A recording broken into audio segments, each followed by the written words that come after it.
عليهم ولا الضالين. بسم الله الرحمن الرحيم. الله أحد الله الصمد لم يلد ولم يولد ولم يكن له كفوا أحد. بسم الله الرحمن الرحيم. الله أحد الله الصمد لم يلد ولم يولد ولم يكن له كفوا أحد. بسم الله الرحمن الرحيم. قل هو الله أحد الله الصمد لم يلد ولم يولد ولم يكن له كفوا أحد. اللهم صل على محمد وآل محمد. أعوذ بالله من الشيطان اللعين الرجيم. بسم الله الرحمن الرحيم. الحمد لله الذي لا يبلغ مدحته القائلون ولا يحصي نعماءه العادون، الذي لا يدركه بعد الهمم ولا يناله غوص الفتن، والصلاة والسلام على خير خلقه وأشرف بريته، الذي سمي في السماء بأحمد وفي الأرضين بأبي القاسم محمد. اللهم صل على محمد وآل محمد وعلى أهل بيته الطيبين الطاهرين الذين أذهب الله عنهم الرجس وطهرهم تطهيرا. اللهم صل على محمد.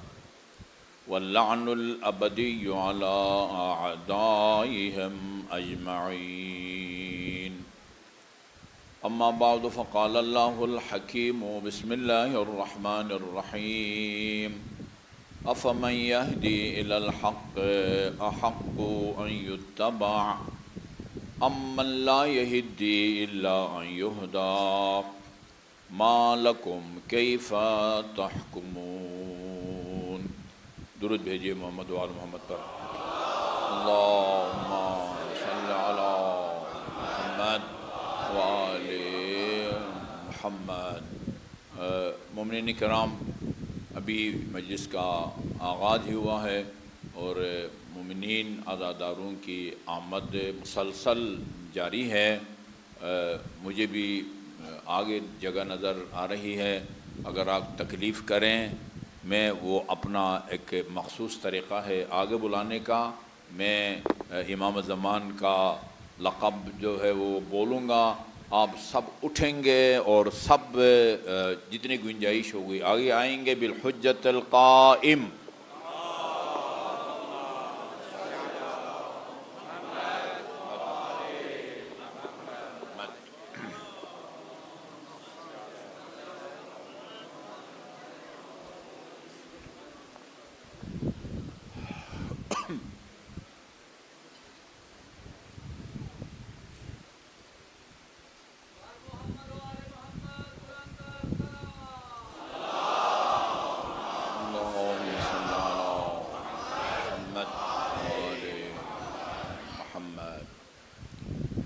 میں سب سے پہلے رسول اسلام صلی اللہ علیہ وسلم کا وہ فرمان آپ کو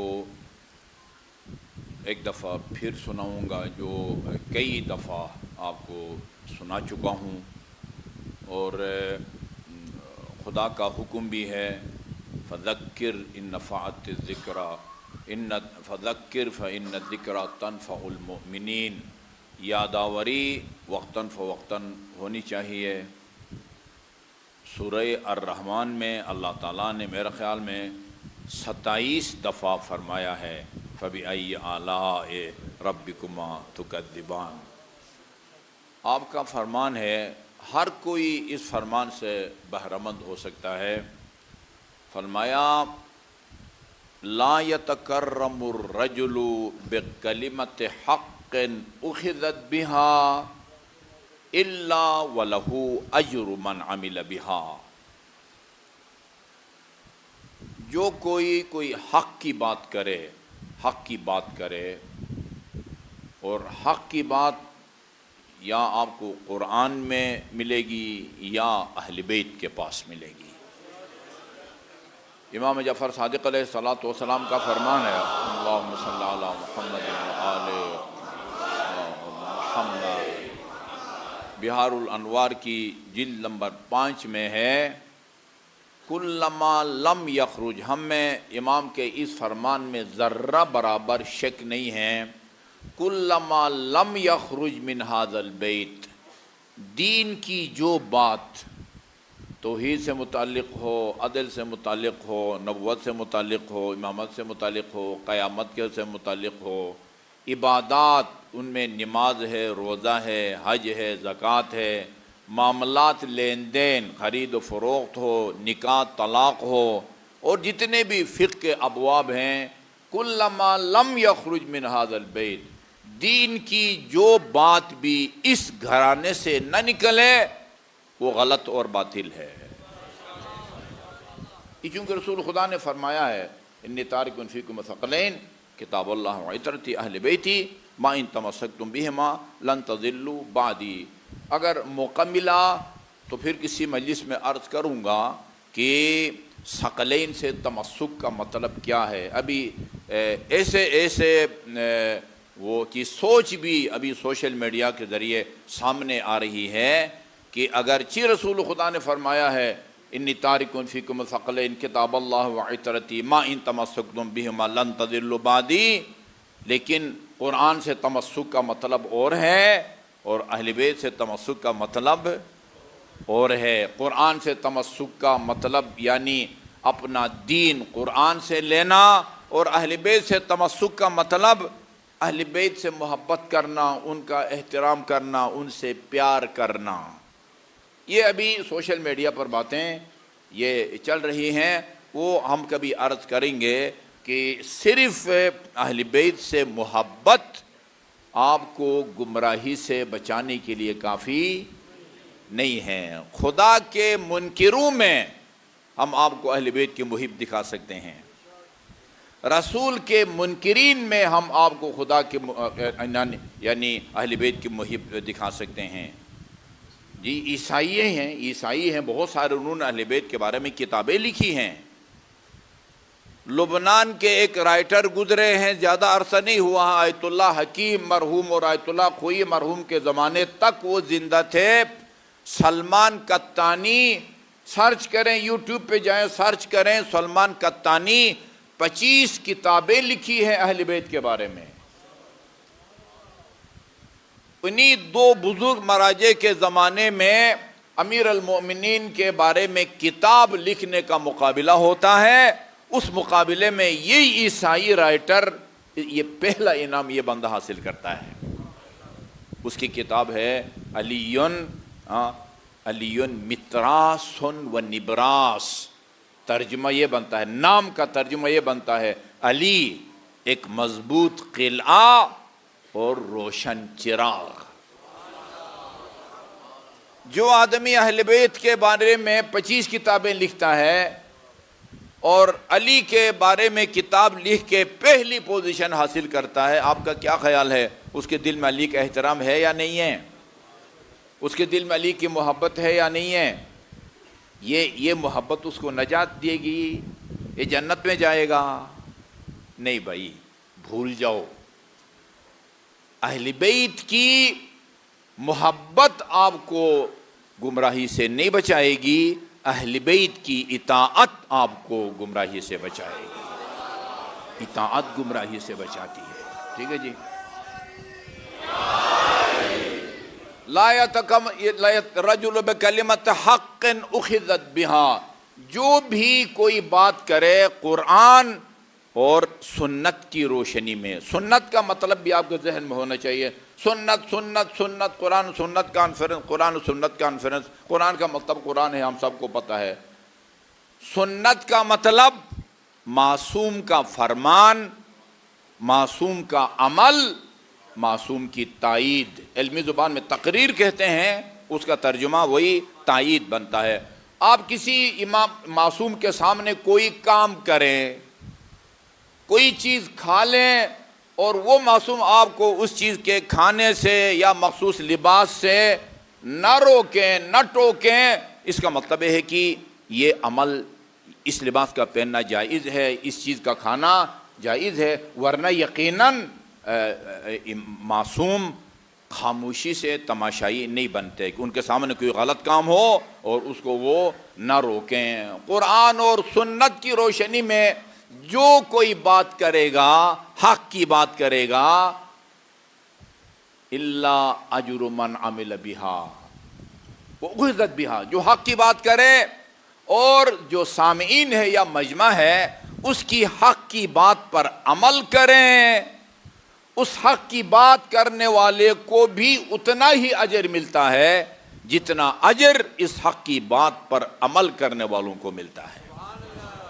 اچھا جی، ایک اندازے کے مطابق اس وقت مومنین کی تعداد کیا ہوگی؟ 1800۔ میں ابھی ایک بات کرتا ہوں، میں آپ کے سامنے اب صلوات کی مثلا فضیلت بیان کرتا ہوں۔ 1800 آدمی صلوات اگر پڑھتے ہیں، ان 1800 کو جتنا اجر ملے گا اتنا اجر مجھے بھی ملے گا۔ اس حدیث کا مطلب یہ ہے، اللہم صلی اللہ علیہ، وہاں کوئی حق کی بات سنے، آپ کے اگر 150 شاگرد آپ کی حق کی بات پر عمل کرتے ہیں تو ان سب کو جتنا اجر ملے گا اتنا ہی اجر آپ کو بھی ملے گا۔ جی، ان کے ثواب میں سے خدا کاٹے گا نہیں، آپ کا کوٹا الگ ہے، سامعین کا کوٹا الگ ہے۔ اچھا، اگلا دیانت کا تقاضا یہ ہے کہ حدیث پوری سنائی جائے نا، ایسا نہیں کہ وہ کیا کہتے ہیں میٹھا میٹھا، ایسا نہیں ہونا چاہیے، ٹھیک ہے نا۔ وَلَا يَتَكَرَّمُ الرَّجُلُ بِكَلِمَةِ ضَلَالٍ، اور اگر کوئی بندہ کوئی گمراہ کن بات کرتا ہے، قرآن کے خلاف بات کرتا ہے، اہل بیت کے فرمان اور ان کے عمل کے خلاف بیان کرتا ہے، إِلَّا وَعَلَيْهِ وِزْرُ مَنْ عَمِلَ بِهَا، جتنے اس غلط کام پر عمل کرنے والے جتنے گناہگار ہوں گے ان کے کاندھوم پر اس غلط کام کے وہ جتنا بوجھ ہوگا اتنا ہی یہ ممبر پر بیٹھ کے یا نجی مجلس میں لوگوں کو گمراہ کرنے والا بھی اتنا ہی گناہگار ہوگا۔ اچھا جی، یہ حدیث آپ کو سنانے لگا ہوں، بہت ہی پیاری حدیث ہے۔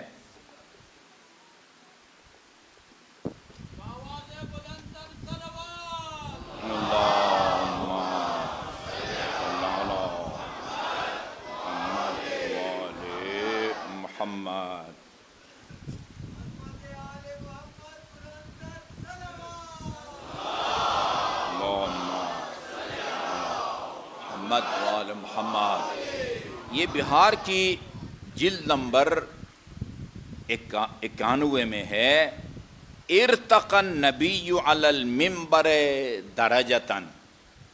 یہ پلہ جو ہے نا، پلہ ہے یا پلہ ہے؟ زینہ، 1 2 3 یہ 4، آخری 4 زینے ہیں نا۔ اچھا، ان حضرت رونق افروز منبر ہوئے اور پہلے زینے پہ کھڑے ہو کے فرمایا آمین۔ اچھا جی، ارتقى النبی علی المنبر درجتاً، ایک درجہ، یعنی پہلے زینے پر کھڑے ہو کے فقال فرمایا آمین، ثم ارتقى الثانیہ، پھر یہ دوسرے زینے پر قدم رکھا اور فرمایا آمین، ثم ارتقى فقال آمین، یہ تیسرے زینے پر کھڑے ہو کے آمین کہا اور پھر بیٹھ گئے۔ اچھا جی، ثم استوى فقال، فرمایا اتانی جبرائیل، اتانی جبرائیل۔ اچھا، لوگوں نے پوچھا کہ فقال اصحابہ رضی اللہ عنہم، اصحاب رضی اللہ عنہم نے ان حضرت سے پوچھا الا ما امنت، آمنت کا مطلب ہوتا ہے ایمان لایا، امنت کا مطلب ہوتا ہے آمین کہا۔ ایمان کا مطلب ایمان لانا، تامین کا مطلب آمین کہنا۔ علامہ امنتا، اصحاب نے پوچھا یا رسول اللہ، ہم نے وہ کسی کو دعا کرتے ہوئے دعا کی کوئی آواز نہیں سنی، آپ نے کس بات پر آمین کہا؟ ہاں، علامہ امنتا، آپ نے فقال اتانی جبرائیل، جبرائیل میرے پاس آئے، ظاہر ہے آتے تھے، راستے میں بھی آتے تھے جی، گھر میں آتے تھے، حضر میں، سفر میں، ہر وقت آتے تھے۔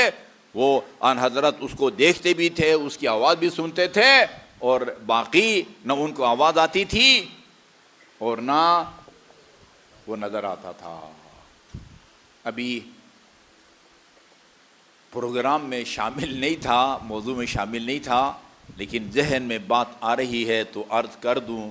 نہج البلاغہ میں امیر المومنین سے فرمایا رسول خدا نے، انک تری ما ارا۔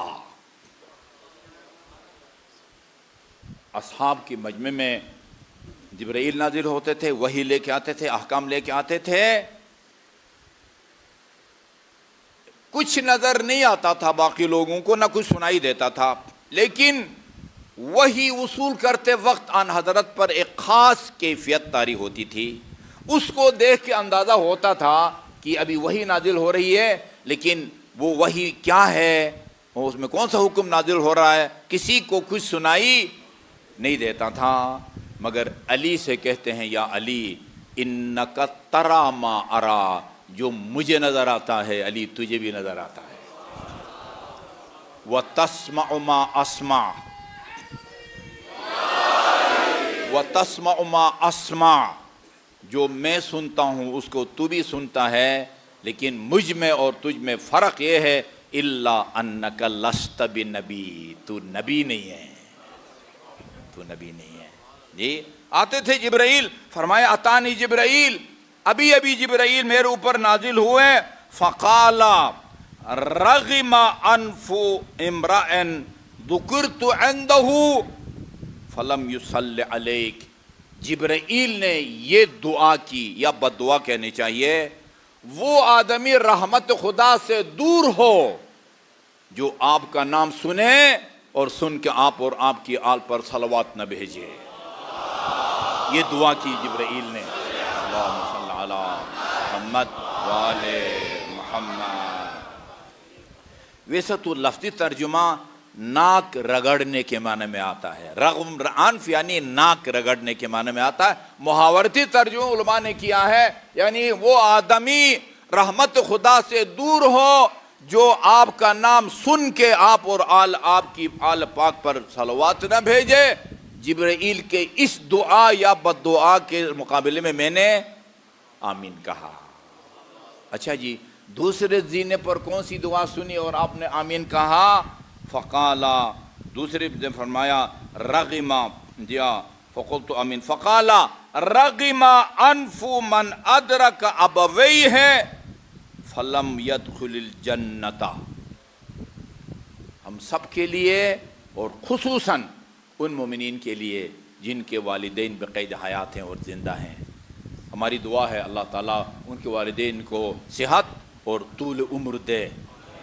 فرمایا وہ آدمی بھی رحمت خدا سے دور ہو جو والدین کو درک کرے، یعنی خدا اس کو والدین کی خدمت کا موقع دے مگر ان کی خدمت کر کے اپنے آپ کو جنت کا حقدار نہ بنا سکے۔ اس بد دعا پر بھی میں نے آمین کہا ہے۔ اچھا جی، آخری زینے پر رغم انف امرأ ادرک رمضان ولم یغفر لہ، وہ بندہ بھی رحمت خدا سے دور ہو جس کو رمضان المبارک کا مہینہ نصیب ہوا مگر وہ رمضان میں اپنے آپ کو نہ بخشوا سکا۔ میں نے تب آمین کہا۔ ایک مرتبہ بآواز بلند درود بھیجیے محمد و آل محمد پر، اللہم صلی علی محمد و آل محمد۔ اور یہ جو والدین سے نیکی کا حکم ہے وہ صرف ان کی زندگی کے ساتھ مخصوص نہیں ہے، بلکہ صادق آل محمد کا فرمان ہے ما لکم، اللہم صلی اللہ علیہ ما لکم، یہ برہمی کا اظہار ہوتا ہے، برہمی کا، ما لکم، تمہیں کیا ہو گیا ہے، لا تبرون بوالدیکم حیین او میتین، تم اپنے زندہ اور مرحوم والدین کے ساتھ نیکی کیوں نہیں کرتے؟ عرض کیا گیا مولا کیا طریقہ ہے؟ جو والدین زندہ ہیں ان کو مناسب لباس دیں، کھانا دیں، رہائش دیں۔ جو والدین اس دنیا میں زندہ نہیں رہے ان کے ساتھ نیکی کا کیا طریقہ ہے؟ 4 طریقے بتائے بطور نمونہ۔ ان تصلوا عنہما، ان کی طرف سے نمازیں پڑھو۔ جی اگر قضا رہ گئی ہیں تو واجب کے طور پر، اور اگر نماز کے پابند تھے ویسے ہی یہ جو 5 رکعت، یہ 5 وقت کی نماز آپ پڑھتے ہیں نا، اس کے بیک وقت 3 فائدے ہوتے ہیں، یہ یاد رکھیے۔ جو 5 وقت کی نماز ہے بیک وقت کتنے فائدے ہوتے ہیں؟ 3۔ آپ کا فرض ادا ہو جاتا ہے، اگر صحیح پڑھی ہے فرض ادا ہو جاتا ہے۔ دوسرا، گناہ بخشے جاتے ہیں، یہ رسول خدا کا فرمان ہے فَإِنَّهَا تَحُطُّ الذُّنُوبَ حَتَّى الْوَرَقِ، یہ جو تم 5 وقت کی نماز پڑھتے ہو یہ تمہارے گناہوں کو اس طرح وہ جھاڑتی ہے جس طرح خزاں کی سردی درخت کے پتوں کو گراتی ہے۔ 2 فائدے۔ تیسرا فائدہ، آپ کو ایک اضافی ثواب ملتا ہے۔ 2 فائدے وہ آپ کے ساتھ مخصوص ہیں، فرض آپ کا ادا ہوگا، کسی اور کا ادا نہیں ہوگا۔ نماز اب 5 وقت کی پڑھیں گے تو آپ کے گناہ بخشے جائیں گے، کسی اور کے گناہ نہیں بخشے جائیں گے، کسی اور کا اس کا فائدہ نہیں ہوگا۔ لیکن جو اضافی ثواب ہوتا ہے آپ اس کے اسی طرح مالک بنتے ہیں جس طرح مہینے کے آخر میں تنخواہ کے مالک بنتے ہیں، یا اگر آپ دکاندار ہیں تو شام کو اپنی کمائی کے حقدار ہوتے ہیں۔ یہ ثواب آپ کی مرضی ہے، آپ اپنے لیے رکھیں، مرحوم والدین کے لیے ہدیہ کریں یا زندہ والدین کے لیے ہدیہ کریں۔ ان تصلوا عنہما، ان کی طرف سے نماز پڑھو، وتصوموا عنہما، ان کی طرف سے روزہ رکھو، وتحجوا عنہما، ان کی طرف سے حج بیت اللہ کرو، وتعتمروا عنہما، اور ان کی طرف سے عمرہ مفردہ انجام، یہ بطور نمونہ۔ اور اگر آپ ان کی طرف سے سید الشہداء کی زیارت کریں جس کا ثواب کئی حج اور عمروں سے زیادہ ثواب ہے، جی یہ بہت بڑی نیکی ہوگی مرحوم والدین کے ساتھ۔ بآواز بلند درود بھیجیے محمد وآل محمد پر، اللہم صلی علی محمد وآل محمد۔ اچھا، یہ جو ہم نے ایک بحث شروع کی ہے، کل یہ سوئیاں اس پلر کی وجہ سے نظر نہیں آ رہی تھی، آج لائٹ کی وجہ سے نظر نہیں آ رہی ہے، یوں کرنا پڑتا ہے۔ جی یہ جو ہم نے ایک بحث شروع کی ہے کہ بھئی رسول خدا کے بعد تمام مسلمانوں کے عقیدے کے مطابق وہ آدمی رسول خدا کا جانشین بن سکتا ہے جو رسول خدا کے بعد سب سے افضل ہو۔ ٹھیک ہے، ہم نے یہ بحث چھیڑی ہے۔ ہمارا مقصد خدا شاہد ہے، کسی کی دل آزاری نہیں ہے۔ ایک مقصد یہ ہے کہ جو علی کو پہلا امام ماننے والے مومنین ہیں ان کا ایمان مزید مستحکم ہو، ایمان ان کا تازہ ہو۔ ایمان یہ بڑی عجیب چیز ہے۔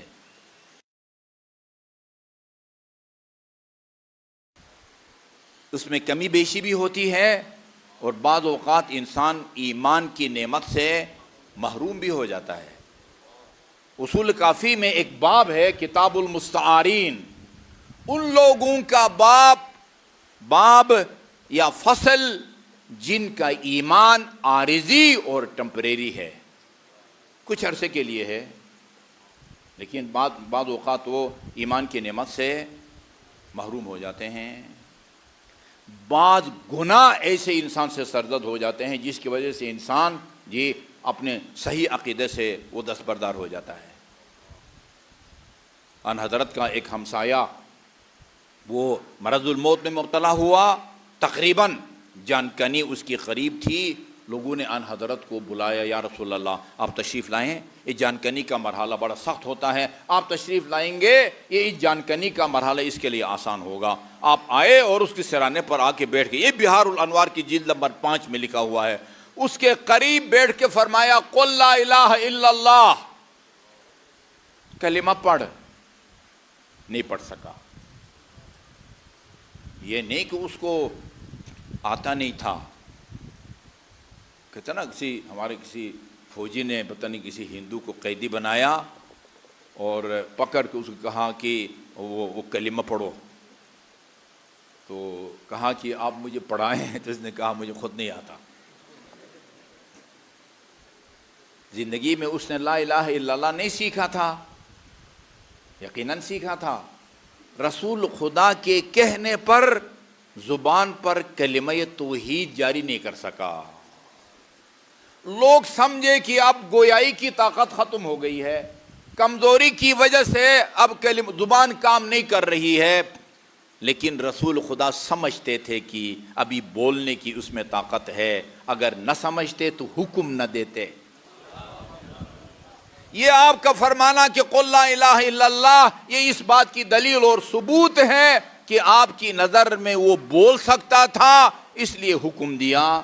نہیں جب بول سکا تو کہا کہ اس بندے خدا کی ماں زندہ ہے یا مر گئی ہے، فوت ہو گئی ہے۔ جو خاتون سرانے پر تھی اس نے کہا یا رسول اللہ یہ میرا بیٹا ہے، میرا بیٹا ہے۔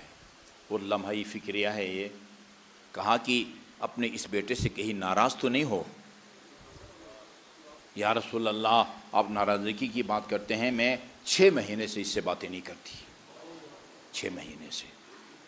کہا میں شفاعت کرتا ہوں کہ اپنے بیٹے کو معاف کر دے۔ عرض کیا رضیت برضا رسول اللہ، اگر رسول خدا میرے بیٹے سے راضی ہیں تو میں بھی راضی ہوں۔ ماں کو راضی کرنے کے بعد پھر فرمایا قل لا الہ الا اللہ، وہی زبان جو ابھی کام نہیں کرتی تھی، بند ہو گئی تھی، ماں کو راضی کرنے کے بعد فصیح عربی زبان میں کہا لا الہ الا اللہ۔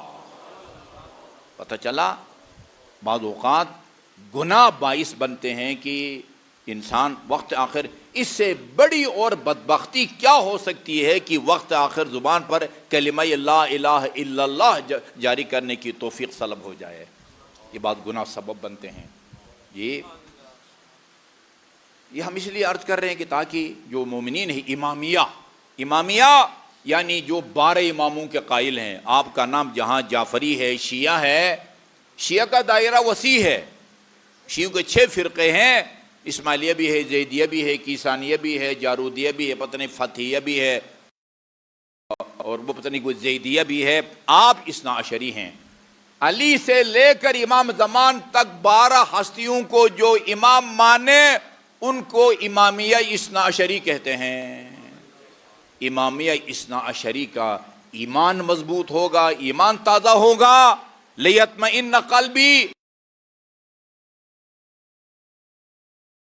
کو ذبح کر کے ان کے ٹکڑے ٹکڑے کر کے جب حضرت ابراہیم نے بلایا تو وہ جہاں جہاں ان کے اجزاء بکھرے ہوئے تھے وہ کوا کوا بن کر، پتہ نہیں کبوتر کبوتر بن کے، اسے کیا ہوا تھا؟ ان کے ایمان میں اطمینان قلب آ گیا تھا۔ آپ کا اطمینان قلب ہوگا، اور ہو سکتا ہے غیر امامی ان معروضات کے ذریعے ہم بتانا چاہتے ہیں اپنے دوستوں کو، اہل سنت برادران کو، ہم نے اگر رسول کے بعد علی کو اپنا امام مانا ہے، یہ آنکھیں بند کر کے نہیں مانا۔ ہم مستند تاریخ کی روشنی میں اس نتیجے تک پہنچے ہیں کہ رسول خدا کے بعد وہ ہستی جو کما حقہ رسول خدا کا جانشین بن کے ان کی ذمہ داریوں کو نبھا سکے، وہ علی علیہ الصلوۃ والسلام ہے۔ بات صرف اتنی ہے۔ اچھا جی، اس سلسلے میں چند ایک روایات لایا ہوں، وہ میں آپ کی خدمت میں عرض کرتا ہوں۔ رسول خدا نے فرمایا یا علی، میں آرام آرام سے پڑھوں گا، کوئی چیخ پکار کی ضرورت نہیں ہے۔ اچھا جی، یا علی ان اللہ قد زینک بزینۃ لم یزین العباد بزینۃ احب الیہ منہا۔ علی خدا نے تجھے وہ زینت بخشی ہے یا ایسے کمالات اور فضائل سے تجھے زینت بخشی ہے کہ اس سے بہتر اور پسندیدہ زینت سے کسی کو نہیں بخشا، اللہ تعالیٰ نے مزین کیا ہے۔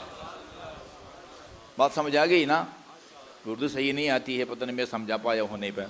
خدا نے تجھے ایسے ایسے فضائل سے مزین فرمایا ہے، تجھے زینت بخشی ہے کہ کسی اور کو اس سے بہتر نہیں نوازا۔ وہ کیا ہے؟ وہی زینت الابرار عند اللہ تعالی، یا وہ زینت ہے جو خدا کے نزدیک ابرار نیک لوگوں کو نصیب ہوتی ہے۔ وہ زینت کیا ہے؟ الزہد فی الدنیا۔ جہاں امیر المومنین امام المتقین ہے نا، وہاں امام الزاہدین بھی ہیں۔ متقی اسے کہتے ہیں جو ناجائز کام سے پرہیز کرے، زاہد اسے کہتے ہیں جو جائز چیزوں سے بھی، کھانے پینوں سے بھی پرہیز کرے۔ کہتے ہیں نا امیر المومنین علی کے پاس کچھ بھی نہیں تھا، ایسے اتنے کنگال بھی نہیں تھے امیر المومنین، مال غنیمت میں سے بھی اتنا ملتا تھا کہ اگر وہ چاہتے آسودہ حال زندگی گزار سکتے تھے۔ خود فرماتے تھے وَاللَّهُ شِئْتُ، اگر میں چاہوں، میں عربی نہیں پڑھتا تاکہ وقت بچ جائے، میں اگر چاہوں پر خالص شہد، مغز گندم کی روٹی اور ابریشم کی قیمت کا لباس اپنے لیے سلا سکتا ہوں، مگر ہے ہاتھ ان یغلبنی ہوایا، مگر یہ میرے دسترخوان پر رنگ برنگ کے کھانے اس دن ہوں گے جب علی کی خواہشات نفسانی علی کو شکست دے۔ یہ ناممکن ہے۔ یہ بات اہل منبر کے خطبے میں آپ سنتے ہیں، الغالب، امیر المومنین کے القاب میں سے الغالب علی کل غالب، سب پر غالب آنے پر غالب آنے والا، یعنی خواہشات نفسانی سب پر غالب آتے ہیں، علی ہے جو خواہشات نفسانی پر بھی غالب آتے ہیں۔ جائز کام شہد کھانا ناجائز کام نہیں ہے، ابریشم کی قیمت کا لباس سلا کے زیب تن کرنا یہ کوئی ناجائز کام نہیں ہے، خالص مغز گندم کو کھانا یہ کوئی ناجائز کام نہیں ہے، بلکہ سب سے زیادہ خدا کی نعمتوں سے بہرمند ہونے کا حق مومنین کو اللہ تعالیٰ کو حاصل ہے۔ ان اللہ یحب ان یرا آثار نعمہ علی عبدی، یہ حدیث ہے، خدا یہ چاہتا ہے کہ اس نے بندے کو جو نعمتیں دے رکھی ہے نا، اس کے آثار اس کے دسترخوان پر بھی نظر آئے ہیں، اس کے لباس پر بھی نظر آئے ہیں، ہاں، اور اس کے پتہ نہیں وہ سواری میں بھی، بلکہ یہاں تک بھی ہے خوش بخت خوش نصیب ہے وہ آدمی کہ جس کے پاس خوبصورت اور نیک سیرت خاتون ہو، کشادہ گھر ہو اور تیز رفتار سواری۔ ہاں، یہ نعمتوں سے بہرمند ہونا کوئی ناجائز کام نہیں ہے، جائز ہونے کے باوجود، لیکن فرماتے تھے لعل بالحجاز او الیمامۃ من لا عہد لہ بالشبع، کس طرح میں اپنے دسترخوان پر رنگ برنگ کے کھانے منگواؤں، ہو سکتا ہے حجاز اور یمامے میں ایسے لوگ بھی بستے ہوں جن کو یاد نہیں ہے کہ کبھی ہم نے سیر ہو کے کھانا کھایا ہو۔ میں فرماتے تھے مسلمانوں کا امام عادل ہوں، خدا کی طرف سے مجھے حکم یہ ہے کہ جو اپنی طرز زندگی یا سطح زندگی ہے یا لیول معاشرے کے ان افراد کے برابر رکھوں جو سب سے غریب اور نادار ہیں۔ حکمرانوں کے ایوانوں میں نا علی کے اس جملے کو آویزان ہونا چاہیے۔ بدقسمتی سے ہم نے پتہ نہیں پچھلے سال عرض کیا تھا یا نہیں کیا تھا، ہم نے مطالبہ کیا یکساں نصاب کی میٹنگ میں کہ جو عہد نامہ مالک اشتر ہے نا، اپنے گورنر کو جو یعنی نظام حکومت چلانے کا طریقہ بنا کے دیا ہے، اس کو نصاب میں شامل کرو۔ ایک کتاب میں پورا نہیں دیتے تو کم از کم اس کو مختلف کتابوں میں تقسیم کرو، ایک ٹکڑا اس کتاب میں، ایک ٹکڑا اس کتاب میں، ایک ٹکڑا اس کتاب میں۔ ایک بندے نے کہا نہیں ہم نہیں کر سکتے۔ میں نے کہا کیوں؟ اس میں مالک اشتر کا نام آتا ہے۔ مالک اشتر نے آپ کا کیا بگاڑا ہے؟ یہ حضرت عثمان کا کہ گھر کا جنہوں نے محاصرہ کیا تھا یہ اس میں شامل تھے۔ یار یہ اکیلا مالک اشتر تھا یا اور لوگ بھی تھے؟ ان کے تو آپ نے بہت قصیدے لکھے ہیں۔ ہم نے کہا یا مالک اشتر کا نام نہ دو، علی کا اپنے ایک گورنر کے نام خط، ٹھیک ہے جی اتنا لکھو۔ مولانا کوثر نیازی انڈیا گئے تھے، وہ جہاں ایک وہ عالم دین تھے، وہاں ایک سیاسی لیڈر بھی تھے، مذہبی پیشوا بھی تھے۔ انہوں نے بہت سارے اسلامی شخصیات سے ملاقات کی، مذہبی شخصیات سے ملاقات کی، سیاسی شخصیات سے ملاقات کی، ان میں ایک راجیو گاندھی بھی تھے۔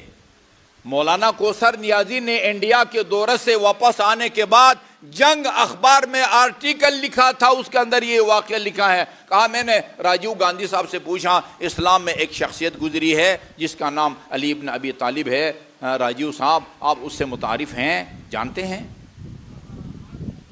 کہا مولانا صاحب آپ کیا بات کرتے ہیں، ہم جب اپنے ملک ہندوستان کا آئین بناتے ہیں نا تو ہم اس سے عہد نامہ سے استفادہ کرتے ہیں جو علی نے اپنے گورنر کو بنا کے دیا ہے۔ 10-12 سال پہلے یعنی 10-12 سال پہلے میں سیالکوٹ میں اشرف پڑھ رہا تھا، ہماری امامیہ آرگنائزیشن کے وہ العصر میڈیکل سینٹر ہے، 9 محرم وہاں مرے کالج جہاں علامہ اقبال نے پڑھا، اور ان کے استاد کے نام سے ایک ہال ہے حسن ہال، اس کے اندر امامیہ ہمارے ISO کے لڑکے، جمعیت کے یعنی تمام سنی شیعہ طلباء یوم حسین مناتے ہیں سیالکوٹ کے مرے کالج میں 9 تاریخ کو۔ وہاں کسی مناسبت سے اس واقعہ کو میں نے جب بیان کیا، ایک لڑکے نے کہا آغا صاحب وہ اس کا جو ہے نا وہ کٹنگ میرے پاس آج بھی محفوظ ہے، آج بھی۔ اور میں نے ان کو بتایا جب پاکستان بنا قائد اعظم نے مولانا رشید ترابی رحمت اللہ عالمین کو پہلی فرصت میں حکم دیا کہ اس عہد نامے کا انگلش میں ترجمہ کرو۔ انہوں نے انگلش میں ترجمہ کیا ہے، اور انگلش میں ترجمہ کر کے اس کے مقدمے میں لکھا ہے کہ انہوں نے مجھے کراچی کے ایک ہوٹل میں کمرہ لے کے دیا اور کہا کہ آپ نے اس کا فوراً ترجمہ کرنا ہے۔ ہمارے پاس اس کا انگلش ترجمہ بھی موجود ہے، اردو ترجمہ بھی موجود ہے، ان سب کو دیا ہے۔ جو ادارے یکساں نصاب میں انوالو تھے ان سب کو دیا ہے کہ اس کو پڑھو، اس کے اندر کوئی دل آزاری نہیں ہے۔ ایک میٹنگ سے نکل رہے تھے، میں نے ایک حساس ادارے کے آفیسر کو یہ کتاب دی، وہ دیوبندیوں کا جو بندہ ہے اس نے ہنسی مذاق میں حقیقت اگل دی اور کہا کہ نجفی صاحب ان کو شیعہ بنانا چاہتے ہیں۔ یار عہدنامہ مالک اشتر کو پڑھنے سے بندہ شیعہ ہو جاتا ہے؟ نہ اس میں خلافت کی بحث ہے، نہ اس میں فدق کی بحث ہے، وہ انصاف سے کام لو خدا کے بندوں۔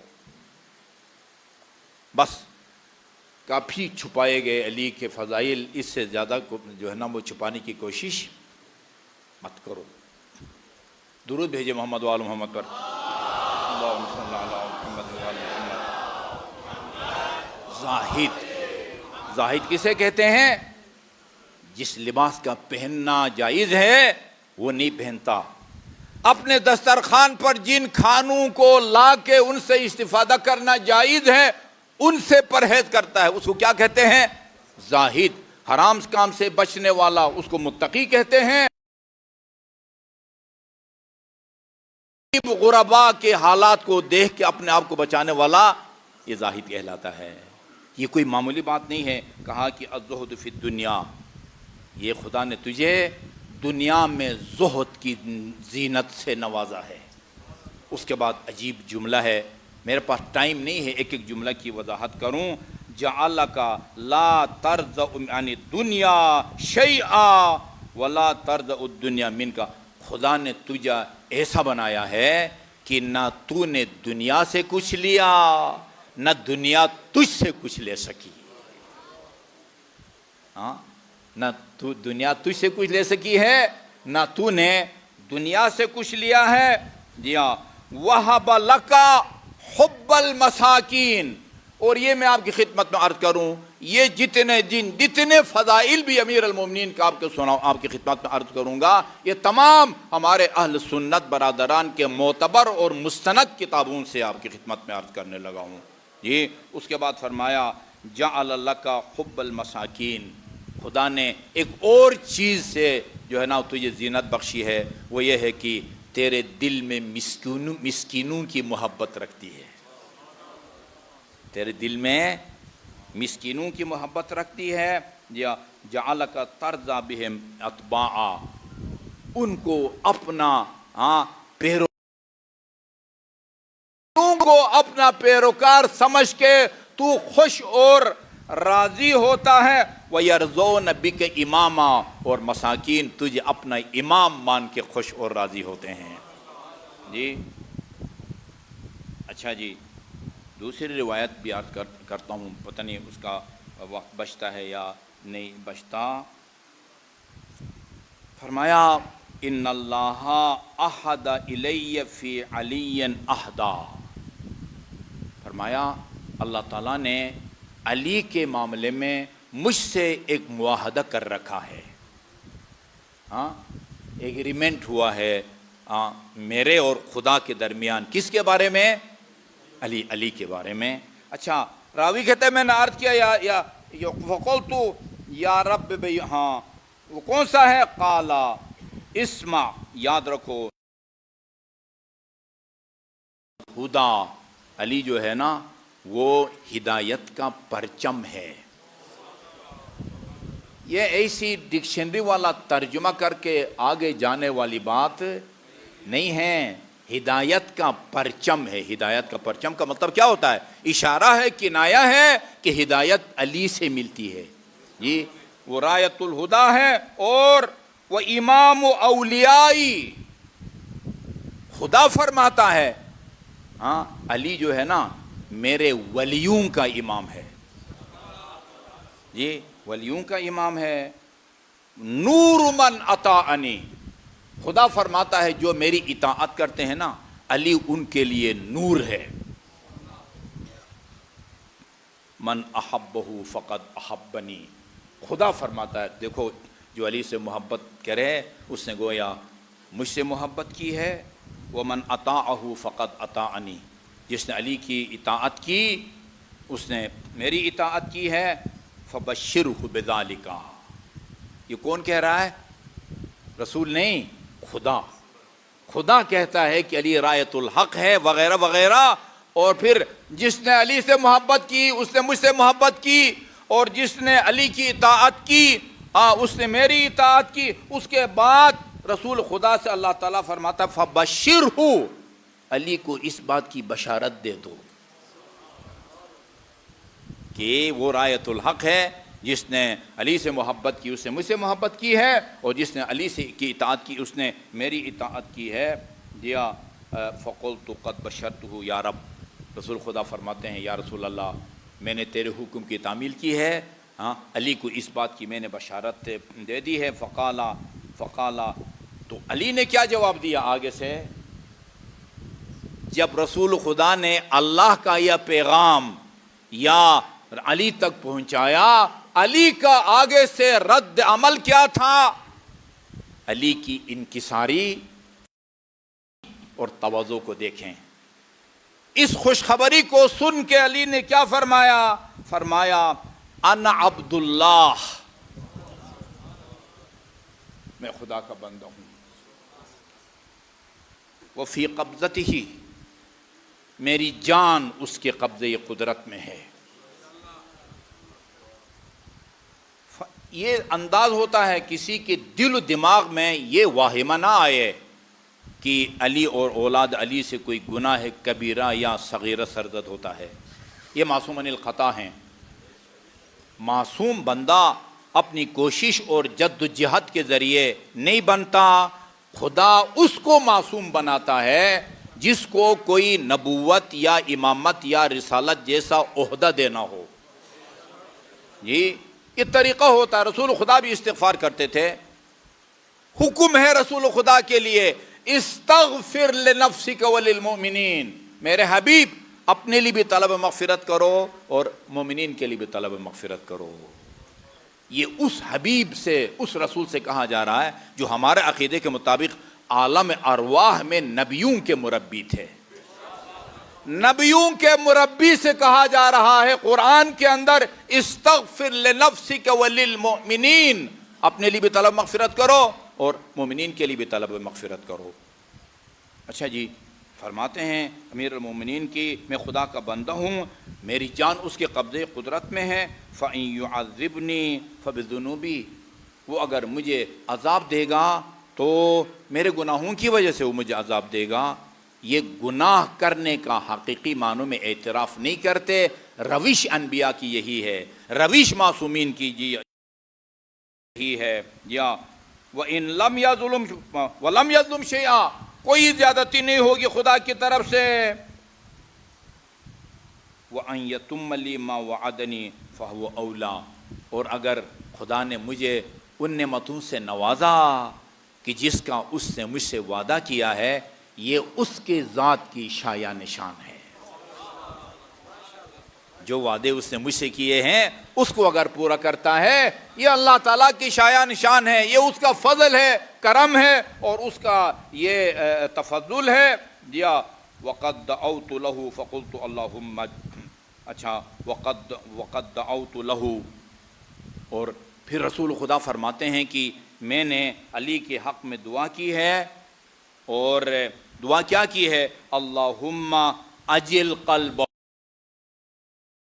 علی کے دل کو روشن فرما. اور کیا دعا کی ہے؟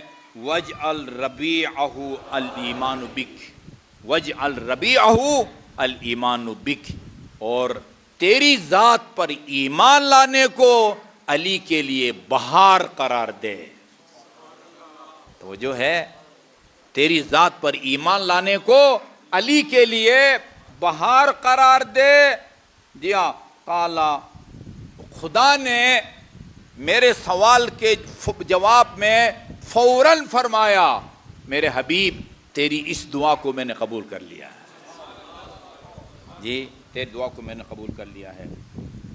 لیکن عزادارو، غیر انی، مگر خدا فرماتا ہے غیر انی مختصۃ بشیء، غیر انی مختصۃ بشیء من البلاء لم اختص به احد من اولیائی. یہ تمام کمالات ہاں میں نے علی کو نوازا ہے، اس کے دل کو روشن کیا ہے.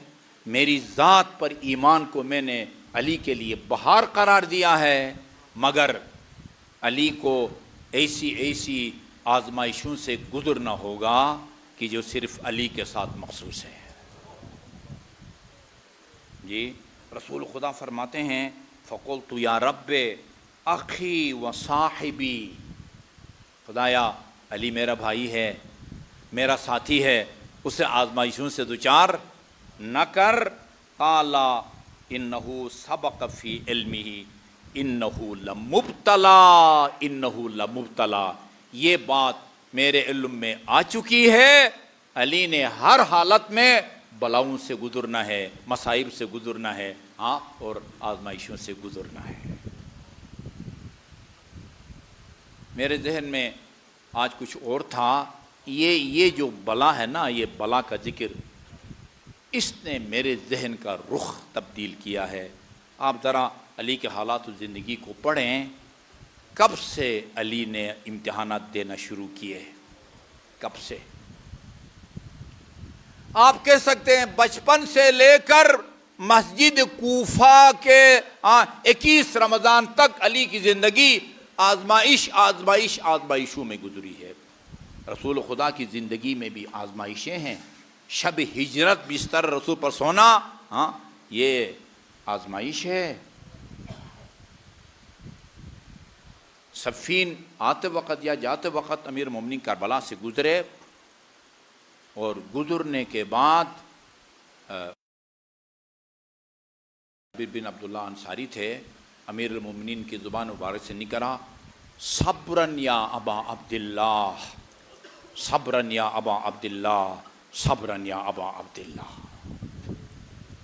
ابھی واقع کربلا واقع نہیں ہوا ہے۔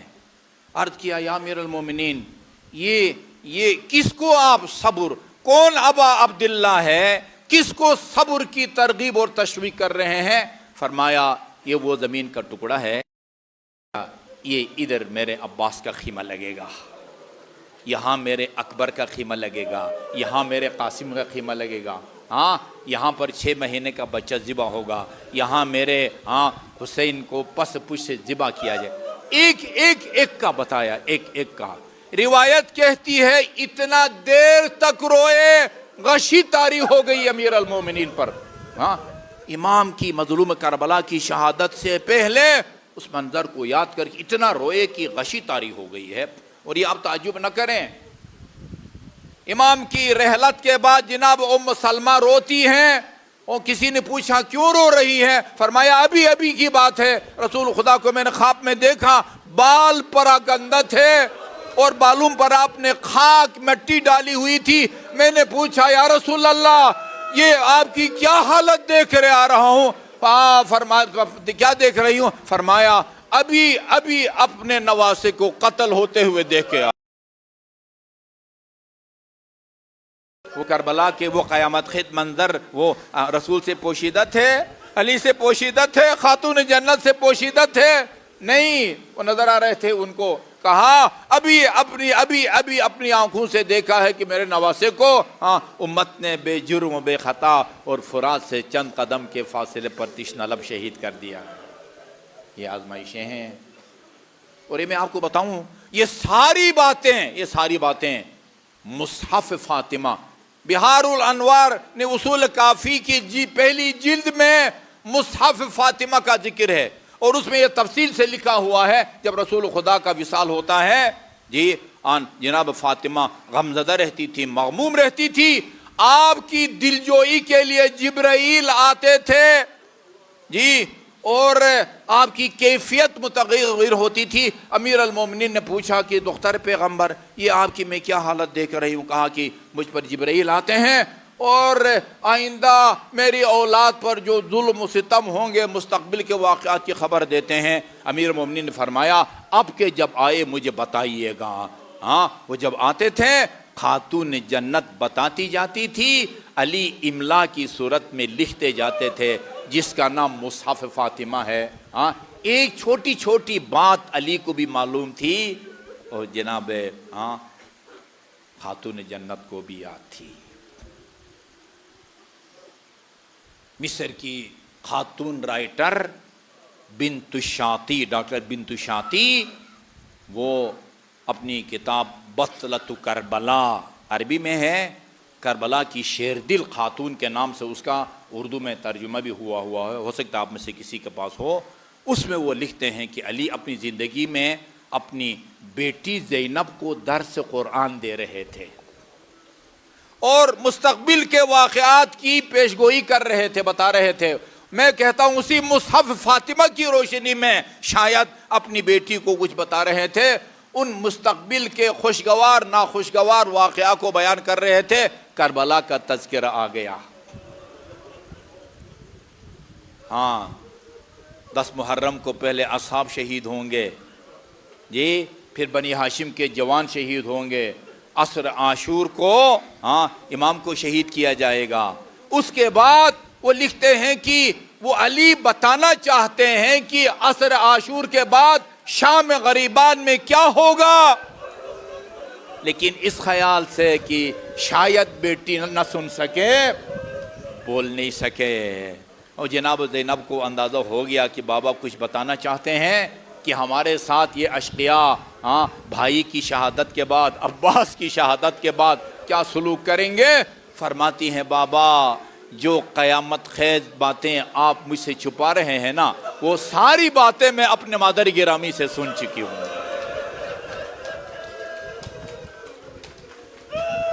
مجھے کہنے دیجئے جو کچھ ہوا عصر عاشور اس کو رسول نے بھی دیکھا، علی نے بھی دیکھا اور حسین کی مادر گرامی نے بھی دیکھا۔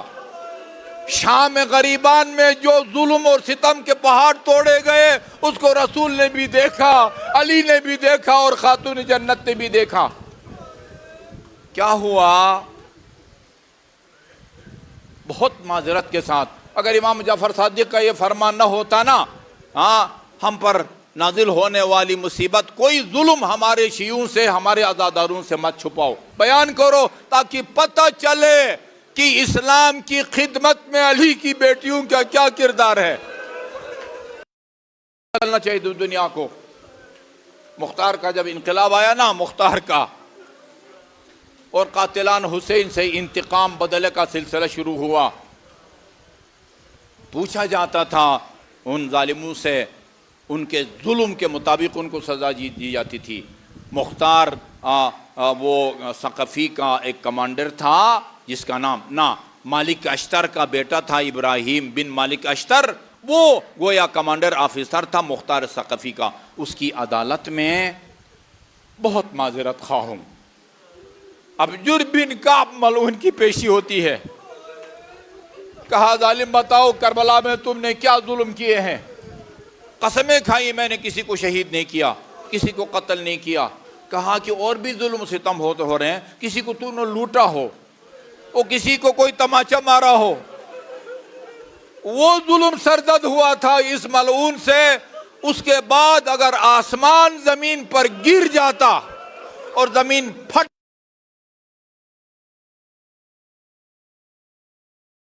دباؤ بڑا، لرزتے لرزتے کہا میں نے شام غریبان میں علی کی بڑی بیٹی کی رضا چھینی تھی۔ شام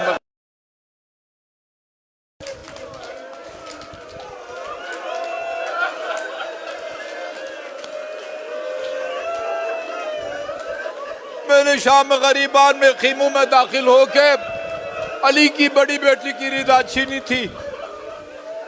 ظالم تو نے اور کیا کیا؟ اور کیا کیا؟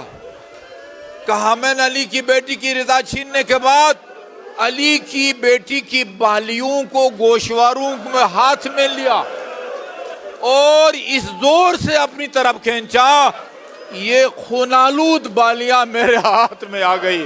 ہاں، علی کی وہ کانوں کو چھیدتے ہوئے یہ خونالود بالیاں یہ میرے ہاتھ میں آ گئی۔ ظالم میری آقازادی نے پھر کیا فرمایا؟ فرمایا قطع اللہ یدیک، ظالم خدا تیرے دونوں ہاتھ کاٹ ڈالے، وقطع اللہ رجلیک، خدا تیرے دونوں پاؤں کاٹ ڈالے، وَأَحْرَقَكَ اللَّهُ بِنَارِ الدُّنْيَا قَبْلَ نَارِ الْآخِرَةِ، آتش جہنم سے پہلے خدا دنیا کی آگ میں جلائے۔ ظالم جس طرح تو نے مجھے حجاب سے محروم کیا۔ میں ایک جملہ عرض کرتا ہوں، یہ نا اس علی کی بیٹیاں تھی جو سائل کو اونٹوں کے قطار ان کے حوالے کر دیتے تھے۔ یہ ظالم اگر آتے نا خیموں میں اور کہتے ان نبی زادیوں سے کہ تمہارے پاس جو کچھ ہے اتار کے ہمارے حوالے کر، ایک لمحہ کی تاخیر نہ ہوتی، مگر ان ظالموں نے ایسا نہ کیا۔ لا اضحک اللہ سن الدہر ان ضحکت وآل احمد المظلومون قد قہروا ولا حول ولا قوة الا باللہ العلی العظیم انا للہ و انا الیہ راجعون۔ اس مغموم دل اور اشک آلود آنکھوں کے ساتھ مریضوں کی شفا یابی، حاجت مندوں کی حاجت روائی، دنیا بھر میں جہاں کہیں بھی عزاداران سید الشہداء صف عزا بچھائے ہوئے ہیں، ان سب کی سلامتی اور ہم سب کے انجام بخیر ہونے کی نیت سے 5 مرتبہ آیے کریمہ کی تلاوت کریں گے۔ بسم اللہ الرحمن الرحیم۔ امن یجیب المضطر اذا دعاہ ویکشف السوء، امن یجیب المضطر اذا دعاہ ویکشف السوء، امن یجیب المضطر اذا دعاہ ویکشف السوء، امن یجیب المضطر اذا دعاہ ویکشف السوء، امن یجیب المضطر اذا دعاہ ویکشف السوء۔ سب مومنین و مومنات 5 مرتبہ کہیں گے، یا اللہ یا اللہ یا اللہ یا اللہ یا اللہ یا اللہ یا اللہ یا اللہ یا اللہ یا اللہ یا واحد یا احد یا صمد یا من لم یلد ولم یولد ولم یکن لہ کفوا احد۔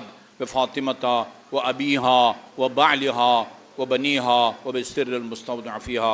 مومنین کرام، یہ جو روایت ہے نا، دعا مقدرات کو تبدیل کر دیتی ہے۔ یہ آپ ہی لوگوں کی دعا ہوتی ہے، وہ کوئی اور مخلوق نہیں ہوتی۔ خدایا بحق محمد و آل محمد جو مومنین مومنات بھی پریشان حال ہیں کسی بھی حوالے سے، ان کی پریشانیوں کو دور فرما، مریضوں کو شفائے کامل اور عاجل عطا فرما، بے روزگار مومنین مومنات کو رزق حلال سے مالا مال فرما، جن مومنین مومنات نے کوئی جائز کاروبار شروع کر رکھا ہے ان کے کاروبار میں برکت نصیب فرما، بے اولاد مومنین مومنات کو اولاد صالح و سالم و نرینہ عطا فرما، ہم سب کی عاقبت بخیر فرما، تا حیات ہمیں علی اور اولاد علی کے دامن امامت اور ولایت سے متمسک رہنے کی توفیق عطا فرما، قائم آل محمد کے توجہات خاص کو ہم سب کے شامل حال فرما، باقی محمد و آل محمد آپ کے ظہور میں تعجیل فرما، ہمیں آپ کے آوان اور انصار میں شامل ہونے کی توفیق عطا فرما، وطن عزیز کو سلامتی اور استحکام نصیب فرما، اس کے داخلی اور بیرون دشمنوں کو اپنی قدرت کاملہ سے نیست و نابود فرما، اس سے وطن عزیز کو جلد از جلد اس بحرانی کیفیت سے نجات عطا فرما۔ جن مومنین و مومنات کے تعاون سے یہ مجالس منعقد ہو رہی ہیں، ان کے رزق حلال میں وسعت عطا فرما، ان کے مرحومین کے گناہان صغیرہ اور کبیرہ کی مغفرت فرما، انہیں محمد و آل محمد کی شفاعت اور ان کے جوار میں مقام عطا فرما۔ جملہ مرحومین مرحومات، خصوصاً اپنے مرحومین مرحومات کے لیے سورہ فاتحہ۔ بسم اللہ الرحمن الرحیم، الحمد للہ رب العالمین، الرحمن الرحیم، مالک یوم الدین، ایاک نعبد و ایاک نستعین، اہدنا الصراط المستقیم، صراط الذین انعمت علیہم غیر المغضوب علیہم ولا الضالین۔ بسم اللہ الرحمن الرحیم، قل هو اللہ احد اللہ الصمد لم یلد ولم یولد ولم یکن له کفوا احد۔ بسم اللہ الرحمن الرحیم، قل هو اللہ احد اللہ الصمد لم یلد ولم یولد ولم یکن له کفوا احد۔ بسم اللہ الرحمن الرحیم، قل هو اللہ احد اللہ الصمد لم یلد ولم یولد ولم یکن له کفوا احد۔ اللہم اغفر للمؤمنین والمؤمنات والمسلمین والمسلمات الاحیاء منہم والاموات، تابع اللہم بیننا وبینہم بالخیرات انک مجیب الدعوات انک علی کل شیء قدیر۔ ان تمام حاجات کی قبولیت اور اجابت کی نیت سے بآواز بلند صلوات۔